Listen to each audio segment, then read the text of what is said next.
সে ভারত অবশ্য মাঝে মধ্যে হুমকি মারতেছে, আজকেও একটা মারছে, আপনারা জানেন আজকের হুমকি কি?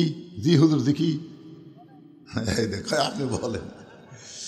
আজকের হুমকি হচ্ছে অতি সত্তর, মানে খুব শিগগিরই বাংলাদেশকে ওরা দখল করে নিবার চায়। দেখছেন, আসলে হাসিনার সময় কিন্তু এরা বাংলাদেশকে অঙ্গরাজ্য বানাইছিল, ধরে কোন ঠিক কিনা? কিন্তু ডক্টর ইউনূস আসার পরে ওদের সেটাই গুঁড়েই বালি, যাকে বলা হয় গুঁড়ে বালি, মানে ওইটার হচ্ছে না। কারণ ডক্টর ইউনূস ঘোষণা করেছে ভারতের সমস্ত চ্যানেল বাংলাদেশ বয়কট করে দিল। আসলে মানুষ যাই হোক, নামটা তো একটা নবীর নাম, ধরে কোন কথা ঠিক কিনা? কোন নবী?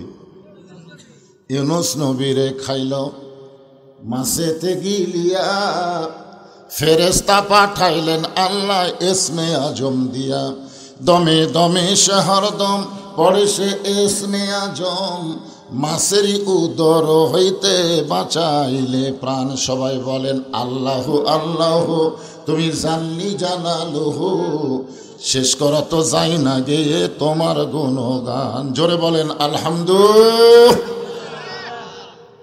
আমরা বিশ্বাস করি যে আল্লাহর কাছে ভগবানের অস্তিত্ব, সবাই বলা লাগবে। কারণ আপনারা মনে করতেছেন যে আপনাদের ভাদারই খালি ওয়াজ হচ্ছে, তা না। এই যে ক্যামেরাগুলো দেখতেছেন, এই ক্যামেরার মাধ্যমে লাইভ করে গোটা বিশ্ব আপনাদের ভাদারের ওয়াজ দেখতেছে। এখন সুবহানাল্লাহ, বুঝতে পারতেছেন না আপনাদের ওয়াজ এখন কোন জায়গায় চলতেছে। আমেরিকাতেও চলতেছে, লন্ডনে চলতেছে, সৌদি আরব চলতেছে, মানুষই চলতেছে। বাংলাদেশের যত মানুষ বিশ্বে বসবাস করে সবাই আপনাদের ভাদারের ওয়াজটা লাইভে দেখতেছে। সুবহানাল্লাহ। তাহলে আপনারা যে কথাটা বলতেছেন, এখানে আপনাদের মধ্যেই না তো কথা চলে যাচ্ছে। ভগবানের ভ বাদ দেন, গবানের কোনো অর্থ ডিকশনারি নাই, খুঁজে দেখেন নাই। গবানের গ বাদ দিলে বান মানে বন্যা, দুনিয়ার কোনো মানুষ চায় না। বা বাদ দিলে নো মানে নাই, ভগবান নেই। আর সেই ভগবানের পাওয়ার নিয়ে ওরা হামাকে ধরবার চায়। আর আমাকে আল্লাহর খবর কি? আল্লাহু লা ইলাহা ইল্লা হুয়াল হাইয়ুল কাইয়ুম।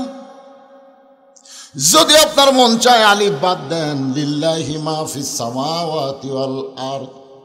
আবার যদি মন চায় আর একটা লাম বাদ দেন, লাহুল মুলকু ওয়া লাহুল হামদ। আবার যদি মন চায় লাম বাদ দিয়ে দেখেন, হুয়াল্লাহুল্লাযী লা ইলাহা ইল্লাহু। আমরা যাকে আল্লাহ বিশ্বাস করি তার সব কিছু বাদ দিলেও আল্লাহ বাদ পড়ে না। মুসলমানের আল্লাহ সদা বিরাজমান। জোরে কোন ঠিক কিনা?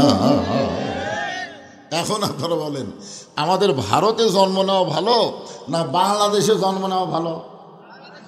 আমরা কিন্তু খুবই ছোট, আমাদের পারমাণবিক বোমা নাই, আমাকে অ্যাটম বোমা নাই, আমাদের ভারতের মতন অত যুদ্ধে অস্ত্রও নেই, কিন্তু আমাদের কি আছে? আর ঈমানের কথা পরে বলবো, আগে বলবো আমাদের আল্লাহ আছে। ধর এখন কি আছে? আল্লাহর সাথে কিছু কুলাবে? আল্লাহ কোরআন কারিমে লক্ষ্য করে বলেন, তাবারাকাল্লাযী বিয়াদিহিল মুলকু ওয়া হুয়া আলা কুল্লি শাইইন কাদির। গোটা পৃথিবীর রাজত্ব, কর্তৃত্ব, মালিকানা একমাত্র কার হাতে? না মোদির হাতে?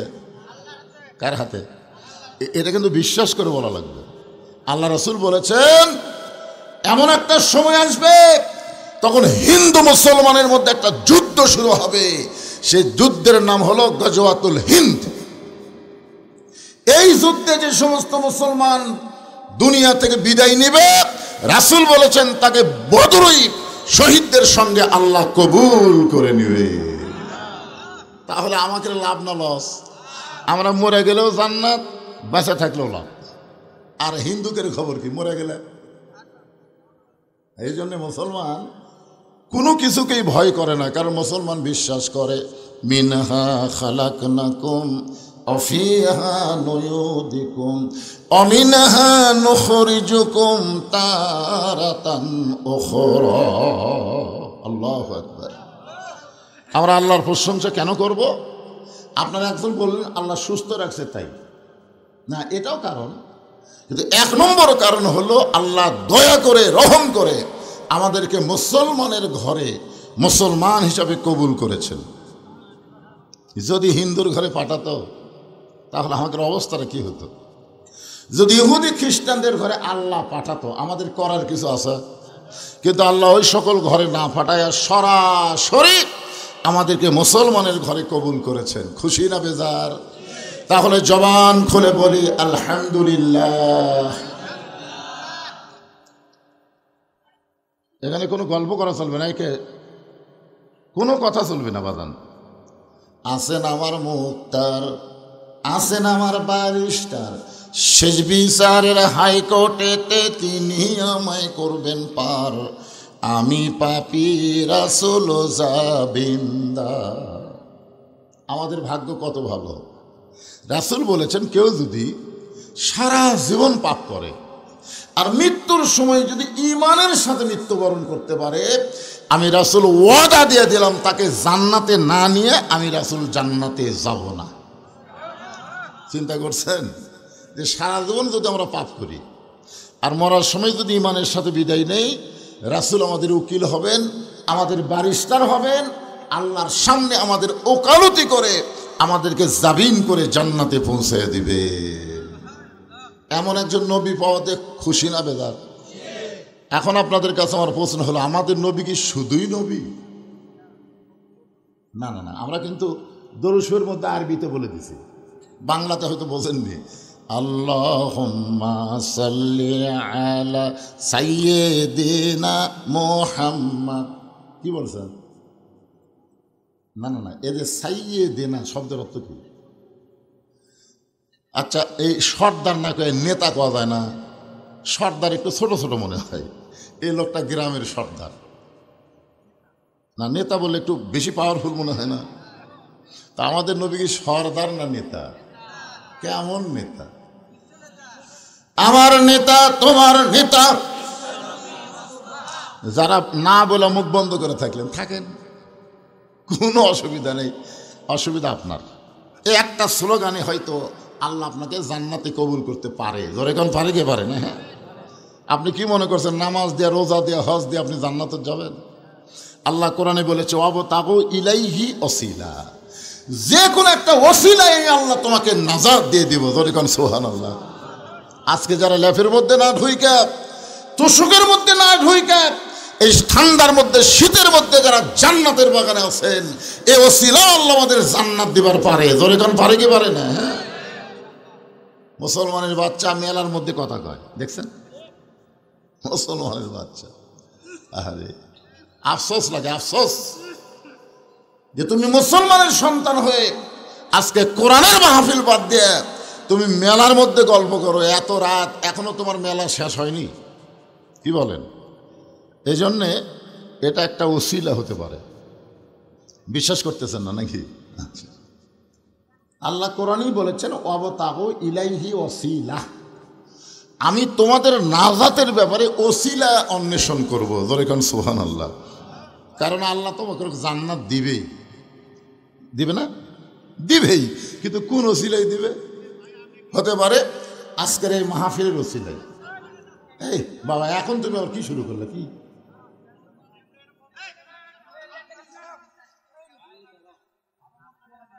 না না, এই দুই দিকে তো সেট করছে, একেবারে ইয়ার লাগাল হয়ে গেছে।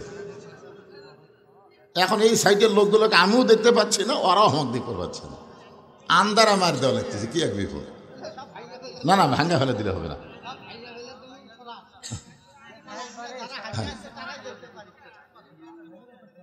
হইচই না করে, এখানে অসংখ্য রহমতের ফেরেশতা, আপনাদের চাইতেও ফেরেশতা এখানে বেশি। কম না বেশি? এই যে আপনারা সবাই বসে আছেন, আমি বসে আছি, আমাদের প্রত্যেকের সাথে দুটো করে ফেরেশতা আছে, আছে না নাই? তাহলে এই হিসাবে তো ডবল, আমরা যা আছি ফেরেশতা তার ডবল। আর অসংখ্য ফেরেশতা আজকের এই সামিয়ানা থেকে আরশ পর্যন্ত দাঁড়িয়ে গেছে। জোরে কোন সুবহানাল্লাহ। এই ফেরেশতাগুলো যেন আমাদের পক্ষে সাক্ষী দেওয়ার পারে। আমরা হইচই করলে ফেরেশতারা মনে করবে যে আল ইনসান আশরাফুল মখলুকাত, আল্লাহর যত সৃষ্টি আছে সর্বশ্রেষ্ঠ সৃষ্টির নাম হলো মানুষ। ইনসান মানে মানুষ। আল্লাহর প্রশংসা করার কারণ হলো আল্লাহ আমাদেরকে ভাগ্য গুণে বিশ্ব নবীর উম্মত হিসাবে কবুল করেছেন, আর বিশ্ব নবীর উম্মত হওয়াতে আমাদের জান্নাত পাওয়া আল্লাহ সহজ করে দিয়েছে। প্রশংসা করব কার? মাশাআল্লাহ। আল্লাহর প্রশংসা করার আর একটা কারণ হলো এই যে দেখতেছেন পবিত্র কোরআন। এখানে আজকে অবশ্য লেখছে ইসালে সওয়াব মাহফিল। ইসালে সওয়াব মানে কি? শেষে খাওয়া দাওয়া নাকি? না না, ইসালে সওয়াব লেখা থাকলে জনগণ বুঝবি খাওয়া আছে রে। আর যদি তাফসির মাহফিল দেয় কয় না খালি এমনি এমনি।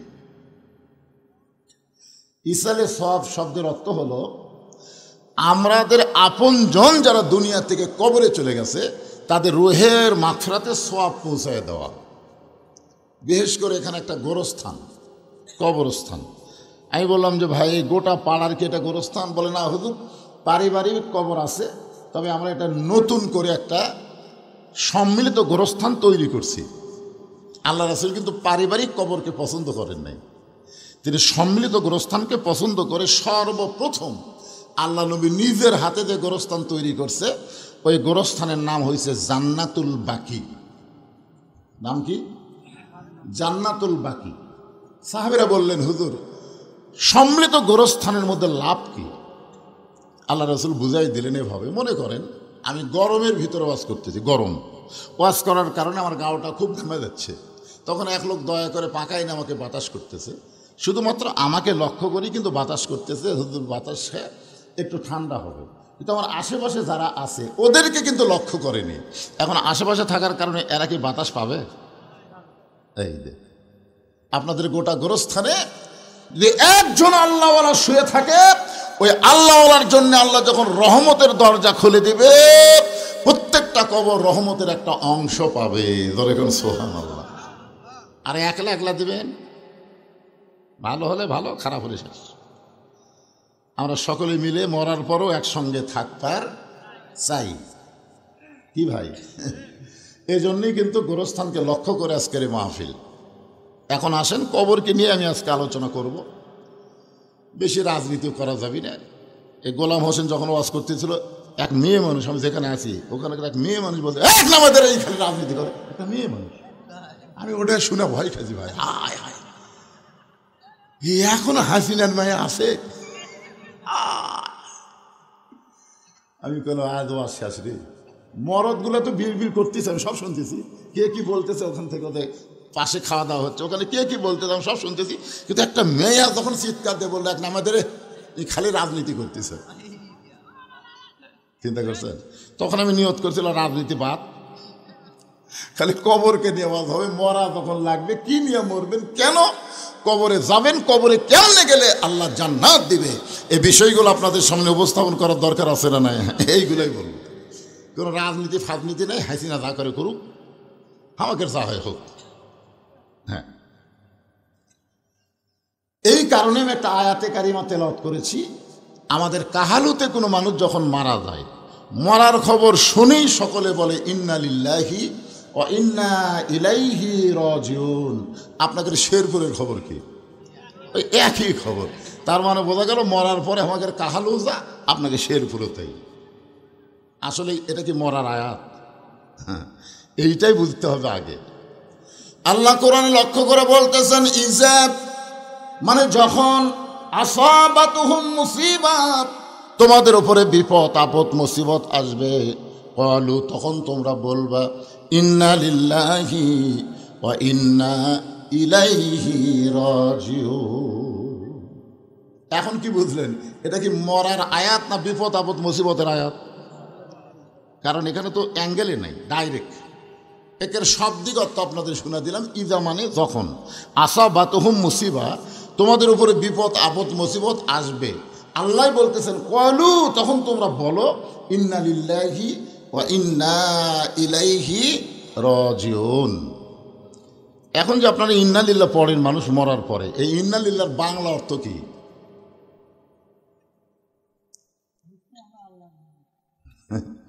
কিছুটা কইছে হয়েছে, আচ্ছা ঠিক আছে, আমি একটা গান গাই, দেখেন তো গান দিয়ে বুঝবার পারেন কি না। এগুলো আসলে গান না, এগুলো হচ্ছে কোরআনেরই সুরে গানের আকারে আপনাদের সামনে উপস্থাপন করা। কোন বনের পাখি তুমি আইলারে কোন বনে, আবার কোন বনেতে যাইতে হবে পড়ছে নাকি মনে। বুঝতে পারছেন?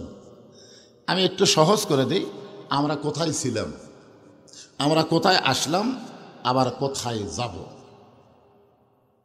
একজন ভাই বলতেছে আমরা জান্নাতে ছিলাম। জান্নাতে আপনি আসলেন?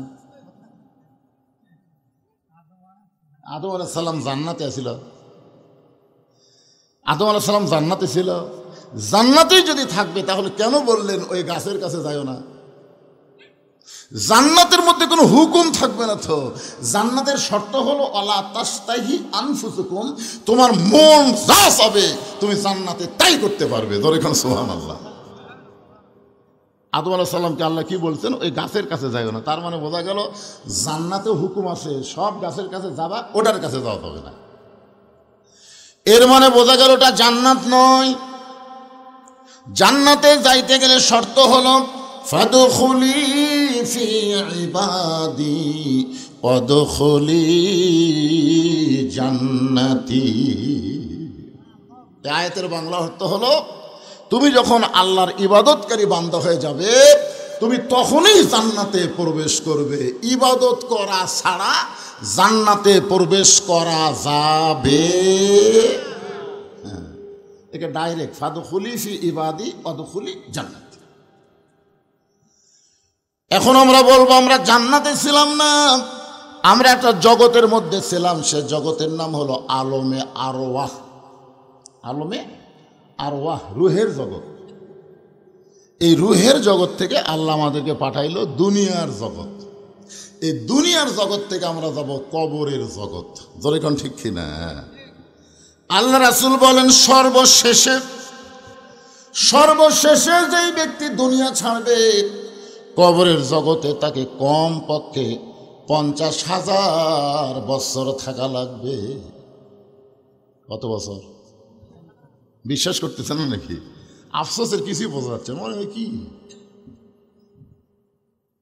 সর্বশেষে যেই ব্যক্তি মৃত্যুবরণ করবে কবরের জগতে তাকে 50,000 বছর থাকা লাগবে। যে দুনিয়ার জগতে আমাকে কোনো কি নাই, নিশ্চয়তা আছে নাকি? আপনি যে 3তলা 4তলা বাড়ি বানাচ্ছেন আর বারবার ঘাড় কাত করে দেখতেছেন, কি দেখো ভাই? রড বার করে রাখছি হুজুর, আর একতলা করবো, আর একতলা। দুই কান্দের ফেরেশতা কয় পাগলা উপর দিকে তাকাস না রে, তোর বাড়ি 3তলা না, তোমার জায়গা হলো নিচতলা। যেরকম কি তলা? নিচতলা। একতলা না, নিচতলা। মানে কি? আন্ডারগ্রাউন্ড। এখন নিচ তলায় যদি আমরা যাওয়ার চাই, আল্লাহ বলেছেন কোনো সমস্যা নাই। ইয়া আইয়ুহাল্লাযীনা আমানুত্তাকুল্লাহা হাক্কা তুকাতিহি ওয়া লা তামুতুন্না ইল্লা ওয়া আনতুম মুসলিমুন। কোনো সমস্যা নাই, যদি মুসলমান হয়ে মরতে পারো তোমাদের নিচতলা কবরকে আমি আল্লাহ জান্নাতের বাগান। তার মানে কি বুঝতেছেন কি হয়ে মরা লাগবে? আমরা কার ঘরে জন্ম নিছি? মুসলমানের ঘরে জন্ম নিলাম, অথচ আমাদেরকে আল্লাহ বলতেছেন মুসলমান হয়ে তোমাকে মরা লাগবে। এখানেই তো মারিফতের পেঁয়াজ। কিন্তু মুসলমানের ঘরে জন্ম নিলাম, আবার আল্লাহ কেন বলতেছেন মুসলমান না হয়ে মরিস না রে? তার মানে বোঝা গেল মুসলমানের ঘরে জন্ম নিয়া অনেকে কাফের হয়ে মরে, আবার অনেকে কাফেরের ঘরে জন্ম নিয়া মুসলমান হয়ে মরে। ধরে কোন কথা ঠিক কি না? কথা বলে মুসলমানের ঘরে জন্ম নিয়া কোরআনের কথা বললে কয় রাজনীতি করতেছে। ওই কি মুসলমান? আল্লাহর কোরআনের আইন বাংলাদেশে চালু হবে, এই কথা শোনার পরে তার কলিজার মধ্যে কষ্ট হয়, বুঝবেন ও মুসলমান না, ও হলো মুনাফিক নম্বর 1। জোরে কোন কথা ঠিক কিনা? 1 নম্বর মুনাফিক। নবীর পিছনে নামাজ পড়ে, নবী হলেন ইমাম, সামনে কাতারের মুসল্লি। পাগড়ি ঠিক আছে, দাড়ি ঠিক আছে, জুব্বা ঠিক আছে, সব 1 নম্বর। কিন্তু কোরআনের একটা আয়াত যখন নাজিল হলো তখনই ওই ধরা খেল। আর টুপি পাগড়ি জুব্বার মধ্যে যে কি মাল লুকাইছিল এটা আগে নবীও বুঝতে পারেনি, কিন্তু যখন কোরআনে একটা আয়াত নাজিল হয়েছে তখন ওই ধরা খাচ্ছে। আয়াতটা হলো ইয়া আইয়ুহান নাবিয়্যু হারজিল মুমিনিনা আলাল কিতাল। ওগো নবী, যাদেরকে কাতারবদ্ধ করে জামাত নামাজ আদায় করতেছেন তাদেরকে কাফের বেঈমানদের বিরুদ্ধে সৈন্য হিসাবে গড়ে তোলেন, কারণ যে কোনো সময় মক্কার কাফেরেরা মদিনা আক্রমণ করতে পারে। আর মদিনা আক্রমণ করলে আপনি নামাজ দিয়া রোজা দিয়া মদিনা রক্ষা করতে পারবেন না, ওই কাফেরদের বিরুদ্ধে অস্ত্র ধরা লাগবে। কার কথা? আল্লাহর কথা। এই আয়াত যখন নবী সাহাবীদের সামনে বললেন, এই সামনে কাতারের মুসল্লি ওই মন খারাপ করে নবীকে বলতেছে, হুজুর এটা না গন্ডগোলের আয়াত। আপনারা বলেন এটা গন্ডগোলের আয়াত। আজকে যদি ভারতেরা বাংলাদেশকে আক্রমণ করে আমরা তখন মসজিদে যাই বলব দোয়া করবো, আল্লাহ আল্লাহ আল্লাহ ভারতের হাত থেকে আমাদের দেশকে রক্ষা করো আল্লাহ। এই দোয়া করার টাইম আছে? এই আয়াত নাজিল হওয়ার পর আর দোয়া করার সময় আছে? যার যা আছে ইমানের বলে বলিয়ান হয়ে হিন্দুদের বিরুদ্ধে যুদ্ধ করা লাগবে। জোরে কোন কথা ঠিক না? হ্যাঁ, এই আয়াতে যদি মক্কার কাফেরেরা মদিনা আক্রমণ করতে আসে, আপনি দোয়া দিয়া দরুদ দিয়া নামাজ দিয়া রোজা দিয়া আপনি মদিনা রক্ষা করতে পারবেন না, বরং ওদের বিরুদ্ধে অস্ত্র ধরা লাগবে। এ কথা কার? এখন এই জুব্বালা কি কয়? আজকে যারা বলতেছে রাজনীতি করতেছে এরা কি ওই একই মাল।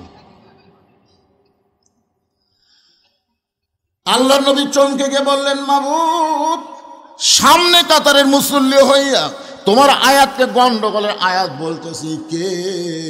একটা আমি চিনবার পারতেছি না। সঙ্গে সঙ্গে আল্লাহ আয়াত নাজিল করলেন, অমিনান নাসি মাইয়াকুলু আমান্না বিল্লাহি ওয়া বিল ইয়াউমিল আখিরি ওয়া মা হুম বিমুমিনিন। আল্লাহ বিশ্বাস করে, আখিরাতকে বিশ্বাস করে, আমি আল্লাহ বলতেছি ওই মুমিনই নয়, ও হলো মুনাফিক। জোরে কোন কি কথা কন না কেন? তো আমরা পাপী হতে পারি, গুনাহগার হতে পারি, কিন্তু আমরা মুনাফিক হতে পারবো না। জোরে কোন কথা ঠিক কি না? আপনারা বলেন তো মুনাফিকের জায়গা কোথায়? ওপরে না নিচে? এ বাবা এদিকে গল্প টল্প করিস না রে, মিডিয়ার ম্যানেরা চুপ করে বসতে শোনো। মুনাফিকদেরকে আল্লাহ জাহান্নামের সবচাইতে নিচে জায়গা দিবেন। সাহাবীরা জিজ্ঞাসা করলেন, ইয়া রাসূলুল্লাহ, জাহান্নামের নিচে মুনাফিকের খাদ্য কি হবে?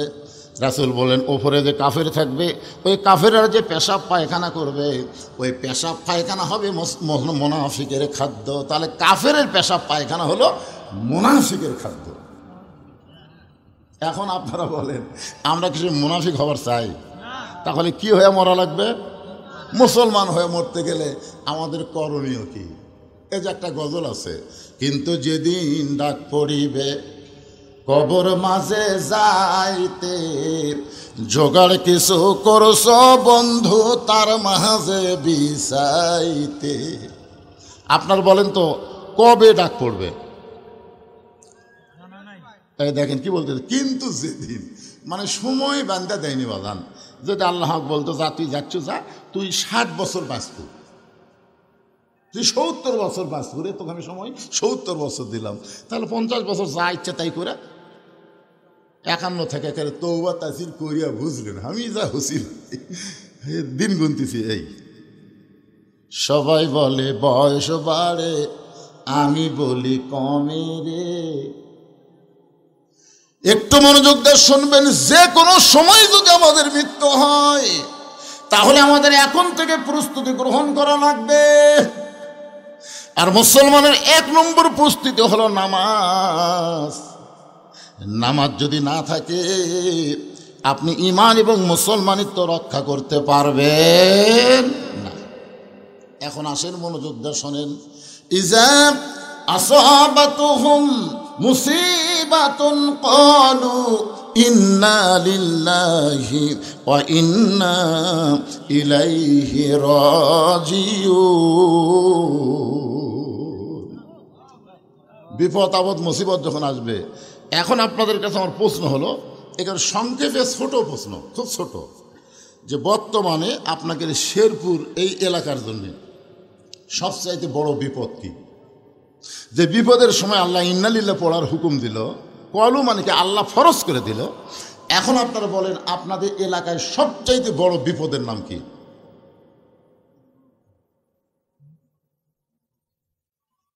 বুঝতে পারতেছেন না? মানে এত বিপদ আপনাদের এলাকাত, কোনটাক বড় কই, কোনটাক ছোট কই? আপনারা বলেন তো আজকের এই মাহফিলের জন্য এই মেলাটা রহমত না বিপদ? ওই মেলা দেখার পরে ইন্নালিল্লাহ কে পড়ছেন? কেউ পড়েন। আপনারা কখন পড়বেন? যখন মরে গেল তখন। ওই মেলার মধ্যে কি চুরির দোকান আছে? আপনারা বলেন তো, কোরআনের মাহফিলের মেলাতে চুরির দোকান, এটা রহমত না বিপদ? আপনার ইন্নালিল্লাহ পড়ছেন। সবচাইতে বড় বিপদ হলো প্রত্যেকটা যুবকের হাতে একটা করে টাচ মোবাইল। ধরে কোন কথা ঠিক কিনা? তা আপনার ছেলে যে টাচ মোবাইলে ঘুরতেছে, আপনি ইন্নালিল্লাহ পড়ছেন। সবচাইতে বড় বিপদ হলো মেয়েরা ঘরের মধ্যে থাকার কথা, সেই মেয়েরা বেপরদা হয়ে রাস্তায় আসা, রহমত না বিপদ? একটা মেয়ে মানুষ দেখে আপনি ইন্নালিল্লাহ পড়ছেন। তার মানে বোঝা গেল আপনার বিপদই বোঝেন না, মানুষ মরে গেলেই বিপদ মনে করেন। সবচাইতে বড় বিপদ মানুষ মরার পরে ইন্নালিল্লাহ কেন পড়ি? এই কারণেই পড়ি, আমাদের জন্য মরাটাই হলো সবচাইতে বড় বিপদ। ও বাংলার মুসলমানেরা শুনে নেন, কোরআনকে যদি আইন হিসাবে গ্রহণ করে, আল্লাহর হুকুম অনুযায়ী নবীর তরিকা মোতাবেক যদি চলতে পারেন, তাহলে মরাটা বিপদ না, মরার মাধ্যমে জান্নাতে প্রবেশ করা জোরে কোন ঠিক কিনা? কিন্তু মানুষ বলে আমরা কেন পড়ি? আমরা মনে করি মরাটাই হলো বিপদ। আল্লাহ রাসূল বললেন, সর্বশেষে যেই ব্যক্তি কবরে যাবে, কবরের জগতে তাকে 50,000 বছর থাকা লাগবে। এই কথা শোনার পরে আমাদের মা উম্মাহাতুল মুমিনিন খাদিজাতুল কুবরা ছোট বাচ্চার মতন কান্না শুরু করে দিলেন। রাসূল বলে, খাদিজা আপনি এমন করে কেন কাঁদতেছেন? খাদিজা বলে, ওগো আল্লাহর নবী, আমি জানি কবরে কোনো দরজা নাই, কবরে কোনো জানলা নাই, কবরে কোনো সাথী নাই, কবরে কোনো বাতি নাই, একা একা 50,000 বছর অন্ধকার কবরে কেমনে থাকবো? এই কথা শোনার পরে আমার চোখটা দর দর করে পানি পড়তেছে।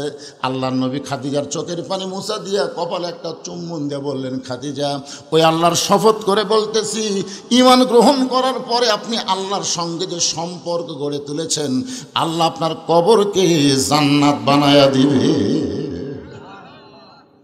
সুবহানাল্লাহ। সবাই বলেননি? বলছেন?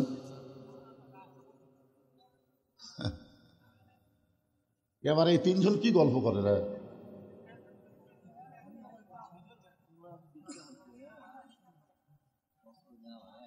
না শোনেন, তাহলে এখানে যে আল্লাহ রাসূল বললেন, কি বললেন শোনেননি?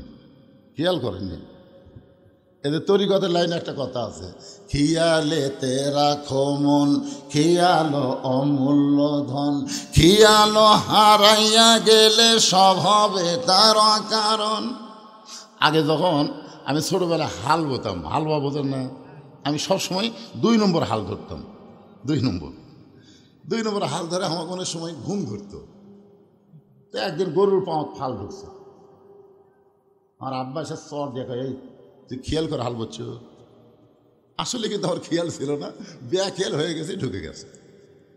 ধান কাটতে কাটতে যারা বেখেয়াল হয় তারাই কিন্তু হাত কাটে। যখন কথা ঠিক কিনা? হ্যাঁ, একটু মনোযোগ দিয়ে শুনবেন। আল্লাহ রাসূল বললেন, খাদিজা, ঈমান গ্রহণ করার পরে আল্লাহর সঙ্গে আপনি যে সম্পর্ক গড়ে তুলেছেন, আল্লাহ আপনার কবরকে জান্নাত বানায়া দিবে। এখানে আমি আপনাদের কি বুঝাবার চাইলাম, আল্লাহর সঙ্গে সম্পর্ক করতে গেলে ইমানের পরে করা লাগবে, ইমানের আগে কোনো সম্পর্ক করা যাবে না। ইমানের আগে সম্পর্ক করেছিল নবীর চাচা আবু তালেব, আল্লাহ তাকে জান্নাত দিবে না। দাতা হাতিম তাই আল্লাহর সঙ্গে সম্পর্ক করতে চেয়েছিল, দান করে আল্লাহ তাকে জান্নাত দিবে না। বাদশাহ নওশেরন ইমান গ্রহণ করার আগে ন্যায়পরায়ণ বাদশাহ হয়েছিল, কিন্তু আল্লাহ তাকে জান্নাত দেবে না।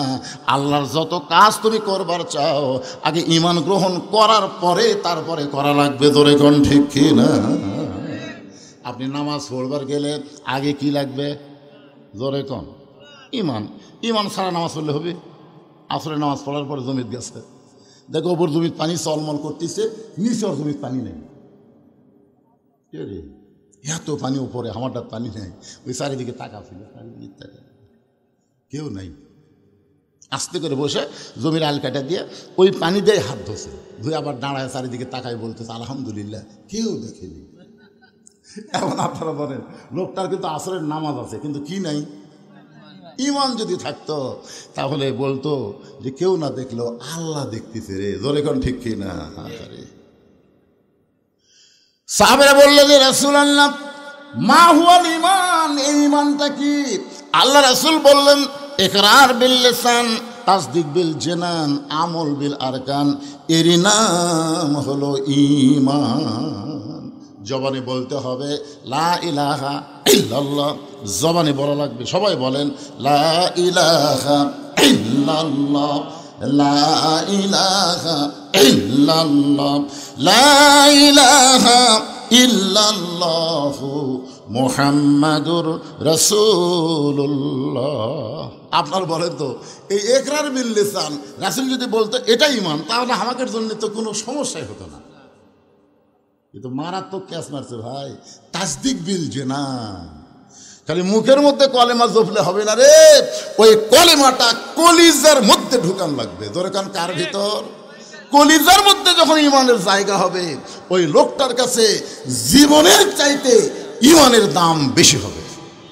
এখন আপনারা বলেন তো, এই বাজারের লোকেরা, আপনাদের কাছে জীবনের দাম বেশি না ইমানের দাম বেশি? এই মুখে মুখে বলতেছেন। 15.5 বছর আমার মতন বক্তার কাছে আল্লাহর চাইতে হাসিনার ভয় বেশি। আমার মতন বক্তা চারিদিকে তাকায় ওয়াজ করে, পুলিশের গাড়ি, র্যাবের গাড়ি, আওয়ামী লীগের ক্যাডার আছে কিনা, এগুলো যদি থাকে তেল তেলা ওয়াজ করে বাড়িতে দিয়েছি।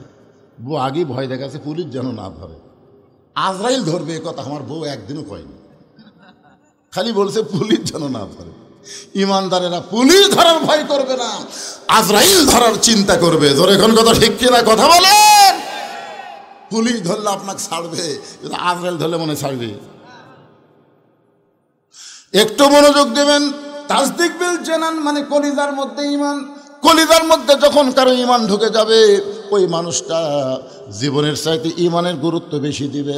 দরকার হলে উকিল বলবে আপনার ফাঁসি হবে রাত্রি 12টায়। নাম হলো মীর কাসেম আলী। নাম কি? মীর কাসেম আলীকে বলেছে রাত 12টায় আপনার ফাঁসি হবে। এখন কয়টা বাজে? প্রায় 9:30। তাহলে 2 ঘন্টা ঘুম পাড়ি, 2 ঘন্টা ঘুম পাড়ি, তুমি আমাকে ডাক দিও। যদি আমি চেতন না পাই তুমি আমাকে ডাক দিও। উকিল কয় এই মানুষ করে রাত 12টায় ফাঁসি হবি, 9:30 বাজে, 2 ঘন্টা ঘুম পাড়ি, এতক্ষণ চেতন থাকে কি হবি? 2 ঘন্টা ঘুম পড়ে, তুমি 8 ঘন্টা আগে আমাকে ডাক দিও। যদি আমি চেতন পাই তাহলে লাগবে না, আর যদি না পাই আমাকে ডাক দিও। উকিল কয় এটা মানুষ না। 3 ঘন্টা পর তার ফাঁসি হবি, আর এই কয় আমি ঘুম পাড়ি। যাই হোক, উকিল বিশ্বাস করেনি, মনে করছে পাগল হয়ে গেছে, ফাঁসির চিন্তা পাগল হয়ে গেছে। একেবারে 8 ঘন্টা সময় যখন আছে, তখন উকিল সাহেব এসে দেখে লাখ টাকা ঘুম পাড়তেছে।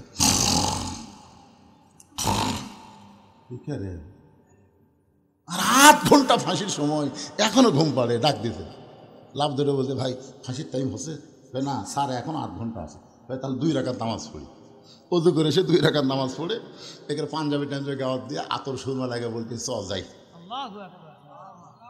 উকিল বলতেছে কোথায় যাবেন? কোথায়? বলে ফাঁসির কাজটা। আপনি জানেন আপনার ফাঁসি হবে, মৃত্যু হবে। মীর কাসেম আলী মুচকে মুচকে হাসার বলে তোমরা বলো আমার ফাঁসি হবে, কিন্তু আমার আল্লাহর কোরআন বলতেছে আমার মৃত্যু হবে না। ওয়ালা তাকুলু লিমান ইউকতালু ফি সাবিলিল্লাহি আমওয়াতুন বাল আহইয়াউ ওয়ালাকিন লা তাশউরুন। কলিজার মধ্যে যখন ঈমানের জায়গা হবে, ওই মানুষটা ফাঁসিকে মৃত্যুবরণ করবে না, বরং ফাঁসিকে আল্লাহর জন্য জীবিত মনে করে তারা হাসতে হাসতে ফাঁসির মঞ্চে যাবে, কারণ তাদের কাছে জীবনের চাইতে ঈমানের দাম বেশি। এবার জানে যে মুখত মাস্ক রাখা আসো, মাস্কটা খুলো, এতদিন পর আছি, তোমার চেহারা দেখো না, আমি ঠিক আছে এটা দেখার জন্য বললাম বাবা, মুখত দিয়ে থাকো, যখন মোটর সাইকেল চালাও ধুলে বালি যেন আপনার নাকে মুখে না ঢোকে, এই জন্য মাস্ক খালি করোনার সময় না, সব সময় পরা দরকার, ঠিক না? আর মেয়ে মানুষের মাস্ক তো পরাই লাগবে, কারণ মুখত মাস্ক দিলে ওরকে সোনার চেহারা আর দেখা যায় না, ঠিক কিনা বলেন? কিন্তু করোনার সময় সব মেয়ে মানুষ মুখত মাস্ক দিচ্ছে আর দিচ্ছে না। মেয়ে মানুষের করোনা বেশি বিপদ না পরপুরুষ দেখা বেশি বিপদ? ইন্নালিল্লাহ কখন পড়বেন? করোনা এলে আল্লাহ কোরআনে বললেন ওয়াকরনা ফি বুয়ুতিকুন্না ওয়ালা তাবাররাজনা তাবাররুজাল জাহিলিয়াতিল উলা। রাসূল খাদিজার কপালে চুম্বন দিয়ে বললেন, খাদিজা, ওই আল্লাহর শপথ করে বলতেছি, ঈমান গ্রহণ করার পরে আল্লাহর সঙ্গে যে সম্পর্ক গড়ে তুলেছেন, আপনার যখন মৃত্যু হবে আল্লাহ আপনার কবরকে জান্নাত বানায়া দিবে। এখন আপনাদের কাছে আমি জানতে চাই, গোরস্থান যদি জান্নাত হয়ে যায় তাহলে 500 বছর কি, আর 50,000 বছর কি, আর 1 কোটি বছর কি? গোরস্থান জান্নাত হয়ে গেছে, আর এখানে বছরের হিসাব আছে? সুবহানাল্লাহ। এরপরেও মা খাদিজা যখন ছোট বাচ্চার মতন কান্দে, রাসূল বলে, খাদিজা, এত বড় সান্ত্বনা পুরস্কার দিলাম, এরপর আপনি কাঁদেন কেন? খাদিজা বলে, রাসূলুল্লাহ, যদি আপনার কাছে কিছু চাই আপনি কি আমার দিবেন না? সঙ্গে সঙ্গে রাসূল 3 বার নাউযুবিল্লাহ বললেন। নাউযুবিল্লাহ, নাউযুবিল্লাহ, নাউযুবিল্লাহ। কয়বার? খাদিজা বললেন, হুজুর, আমি আপনার কাছে কিছু চাই। এই কথা শোনার পরে আপনি 3 বার নাউযুবিল্লাহ বলার কারণ? রাসূল বলেন, খাদিজা, ঈমান গ্রহণ করার পরে আল্লাহ ছাড়া অন্য কারো কাছে আর চাওয়া জায়েজ। এখন আপনারা আল্লাহ ছাড়া অন্য কারো কাছে চান?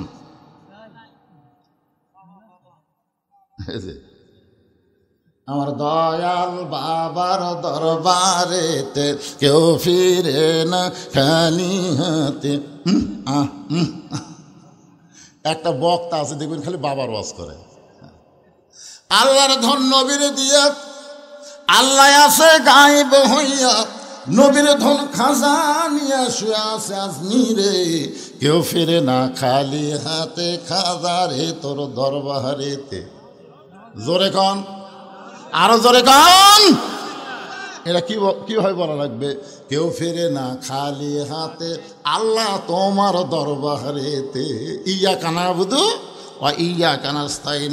আমরা গোলামি করে আল্লাহর সাহায্য চাইবো আল্লাহর কাছে, আল্লাহ ছাড়া অন্য কারো কাছে চাওয়া যাবে না, এমনকি নবীর কাছেও চাওয়া যাবে। আল্লাহ রাসূল যেতে পারবেন? 11 সালে হজ করতে গেছিলাম প্রথম। আমরা তো গোরস্থানে যাই, আমরা দোয়া দরুদ পড়ে হাত তুলি না ভাই? আপনারা হাত তোলেন না গোরস্থানে? দোয়া দরুদ পড়ে যারা কবরে আছে তাদের রুহের মাগফিরাতে আমরা দোয়া করি। আমি মনে করছিলাম সবচাইতে দামি, যাকে কবরই বলা যাবে না, আল্লাহ রাসূলের, এটাকে আমরা কি বলি, কবর না রওজা? সবাই বলে ওই যে রাসূলের রওজা, পাশে আবু বকরের কবর, পাশে উমরের কবর। আমি মানুষের মুখে বলতে শুনেছি, রাসূলের কিন্তু কবর কয়নি, বলে যে রাসূলের রওজার পাশেই আবু বকরের কবর, পাশেই উমরের কবর। তার মানে বোঝা গেল যে এই আবু বকর উমর কবর আর রাসূলের কবর না। কারণ কি? এখানে রওজা বলার কারণ কি? আমি একটা গজল গাই, দেখেন তো আপনার বুঝতে পারেন কিনা। গাবো? ইসলামের আলো জ্বলায়া দিয়া নবী শুইয়া আসেন সোনার মদিনায়। আর যদি আমি এভাবে বলি, ইসলামের পতাকা উড়ায়া দিয়া নবী ময়রা আসেন সোনার মদিনায়, কি ময়রা পাওয়া যাবে? যদি কই খালি গুনা করে। একটু মনোযোগ দিয়ে শুনবেন। আমি বিশ্বাস করি নবী আমার হায়াতুন নবী, এই মনে করে 11 সালে যখন নবীর রওজার পাশে হাত তুলেছি, ইতিমধ্যে 2 পুলিশ এসে আমার হাতের উপর লাঠি দিয়ে ঠাসি দিয়ে বললেন, মান্নু কুল্লু হারাম, মান্নু কুল্লু হারাম। হাত যদি পাতাবার চান কাবার মালিকের কাছে হাত পাতান, মদিনার রওজার পাশে হাত পাতানো হারাম। আমি মনে মনে কইলাম, পুলিশ রে তুই চিনিস? মনে মনে আমি হলাম বাংলাদেশের একটা সাইকেল বক্তা, আর তুই তার হাতের উপর ঠাসি মারল। কিন্তু আমার ইমান বলল, মৌলানা তুই ভেজাল দেশের লোক, তোর ইমানের মধ্যেও ভেজাল, তোর আমলের মধ্যেও ভেজাল, আর এরা হলো আসল দেশের পুলিশ। জোরে কোন কথা ঠিক কিনা? কি হলো রে? কি আছে কি আছে কি আছে? আচ্ছা খাড়া হয় না তো, কিন্তু না খাড়া হবে। এরা যদি একবার খেপা যায়, এই লাঠি লিয়ে দিতে। আমি তো এরকম থামে থেকে কাম করতেছি, আর ওটো না।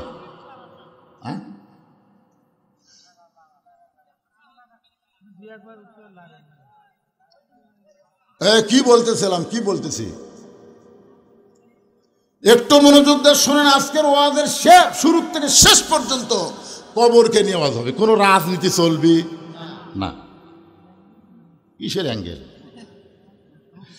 অ্যাঙ্গেলের দিন শেষ, ডাইরেক্টের বাংলাদেশ। ধরে কর কথা ঠিক কিনা? আগে অ্যাঙ্গেলে মারছি, এখনো অ্যাঙ্গেল। আমি আজ প্রায় 10 বছর থেকে দোয়া করতেছি, আল্লাহ এই অ্যাঙ্গেল আর কতদিন মারবো আল্লাহ। কুল জাল হক ওয়া যাহাকাল বাতিল ইন্নাল বাতিলা কানা যাহুকা। সত্য যখন আসবে, মিথ্যা যখন পালায়ে যাবে, আলো আসলে অন্ধকার আর থাকবে না। ধরে কর কথা ঠিক। হ্যাঁ কি বুঝলেন? ইউনুস নবীর নামে গজল এমনি এমনি কইলেন? কে যেন হাসিনা বলছে, এই মহা বিপদের মধ্যে আপনি কোন দোয়া পড়তেছেন? হাসিনা বলতেছে, পড়বার গেলে ওর নাম মনে আসে, এই জন্য পড়ি না। লা ইলাহা ইল্লা আনতা সুবহানাকা ইন্নী কুনতু মিনাজ জালিমিন। আপনারা পড়েন না ভাই বিপদ আপদে মুসিবতে? একটু মনোযোগ দিয়ে শুনবেন। আল্লাহর নবী রওজার পাশে হাত তুলবার দেয়নি, বলেছে হারাম। আমার মন বলতেছে 2 টাকার পুলিশ হয়ে আমার মতন মৌলবীর হাতর ঠাসি মারল, তুই আমাকে চিনিস? এটা আমার মন। আর আমার ইমান বলতেছে, মৌলানা তোর ইমানের মধ্যেও ভেজাল, তোর আমলের মধ্যেও ভেজাল। কারণ যেই দেশের থেকে তুই ওয়াজ করবার আইসিস, ওই দেশটাই হলো ভেজাল। জোরে কোন কথা ঠিক না? 11 সালে বাংলাদেশের প্রধানমন্ত্রীর নাম হলো হাসিনা। জোরে কোন নাম কি? এরশাদ চাচা পতনের পর বাংলাদেশের জনগণ আর মরদ মানুষ দেখেইনি পারে। আগামী ইলেকশনে যে কি হবে, খালেদা যে হারে চাঙ্গা হচ্ছে, হাসিনার সময় মনে হয় খালেদা যায় যায় অবস্থা। ধরে কোন ঠিক কিনা? এখন মোটামুটি সাইজ হচ্ছে।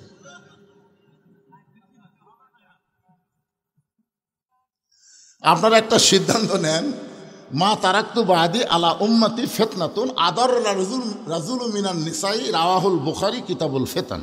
আল্লাহ রাসূল বলেছেন, আমার পরে আমার উম্মতের জন্য সবচাইতে বড় বিপদ হলো পুরুষ মানুষের জন্য নারী নেত্রী হওয়া।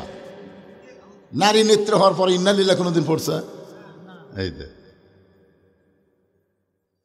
আগামী তার কোন নারীকে বাংলাদেশের নেত্রী আমরা দেখতে চাই না। পুরুষ মানুষ হবে বাংলাদেশের নেতা। ধরে ধরে ধরে হেকেরা সবাই বলে আল্লাহুম্মা আমিন। একটু মনোযোগ দিয়ে শোনেন। ভেজাল দেশের মানুষ, আমি আলেম হলেও ভেজাল, যেটার প্রমাণ পাইছি জয়তুনের দোকানে গিয়া দোকানদারকে বল